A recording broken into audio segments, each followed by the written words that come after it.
Naitwa Zainabu Harbu, mwenyekiti wa halmashauri ya mji wa Kondoa. Ndugu zangu, awali ya yote nipende kumshukuru Mwenyezi Mungu kwanza kabisa kwa kutuamsha sisi salama, lakini kikubwa zaidi kwa kuweza kupokea vifaa vya maabara ya shule mbili ambayo ni shule ya Bolisa na shule ya Suruke.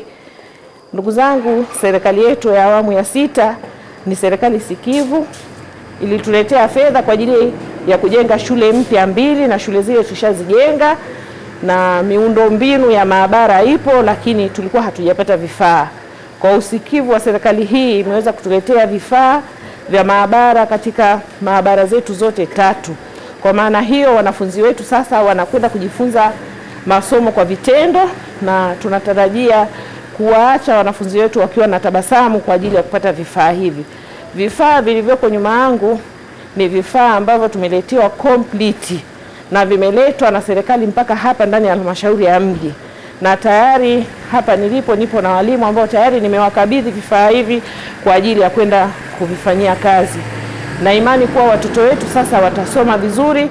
Kikubwa zaidi mimi nasema naomba tumshukuru Mama Samia Suluhu Hassan, rais wetu wa Jamhuri ya Muungano wa Tanzania, kwa haya mambo makubwa ambayo anayafanya kwenye jamii yetu ili kuweza kukuza elimu, lakini pia kufanya watoto wetu wakawa na yale matokeo ambayo wanayahitaji ama matarajio ya maisha yao.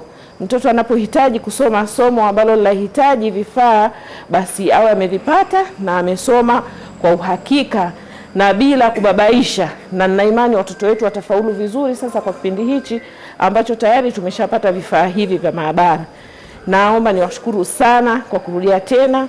Mama Samia tumpongeze, tumshukuru, tumpe maua yake, lakini pia anatuacha sisi tukiwa na tabasamu katika shule zetu, maana hapata kuwa na malalamiko ya vifaa vya masomo ya sayansi.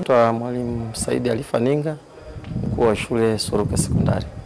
Lakini kwa hiki ambacho tumefanyiwa kwa kweli ni historia, kwa sababu shule tuliyojenga ni mpya, lakini imeshakamilisha maabara isipokuwa vifaa vilikuwa bado. Kwa hiyo neno ambalo naweza kusema kama mkuu wa shule, kwa kweli serikali yetu hii sikivu ya Jamhuri ya Muungano wa Tanzania ikiongozwa na Dr. Samia Suluhu Hassan, tunasema kwamba ameenda kupromote science, kwa sababu kama unavyojua masomo ya science ni practical na practical ni vifaa.